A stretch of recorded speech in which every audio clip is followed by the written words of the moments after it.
La dégradation du littoral national sous l'effet de l'érosion côtière et la déforestation expose le Gabon à la réalité des changements climatiques. Dans la capitale économique Port-Gentil, le phénomène existe depuis des décennies, mais il a pris de l'ampleur ces 5 dernières années.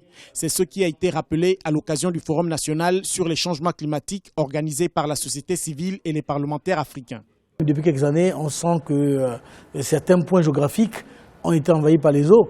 Cela peut lui laisser supposer qu'il y a quand même une attaque de la nature sur l'environnement au niveau de Port-Gentil. La ville de Port-Gentil, capitale économique du Gabon, est située sur l'île Mandji, langue de sable recouverte de prairies et de forêts inondées.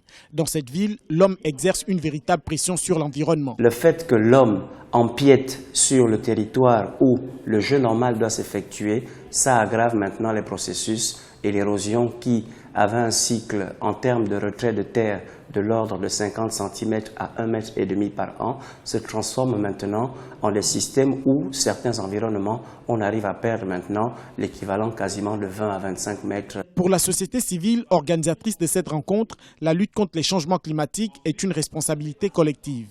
Les questions que soulève le phénomène environnemental à Port-Gentil requièrent une réflexion urgente. La quasi-totalité des populations de Port-Gentil vivent dans un danger permanent parce que tous ont construit sous les pipes. Et si le pétrole ne continue pas à passer sous ces pipes, quel peut être le danger si certaines populations arrivaient à percer ces pipes? Donc, Port-Gentil aujourd'hui demande une réflexion importante.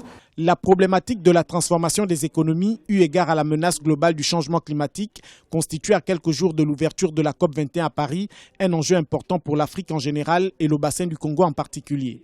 Dans ce contexte, la société civile invite les gouvernants africains à mettre en place des systèmes réglementaires fondamentaux pour effectuer des investissements nécessaires en vue de réduire les effets de changement climatique dans le monde.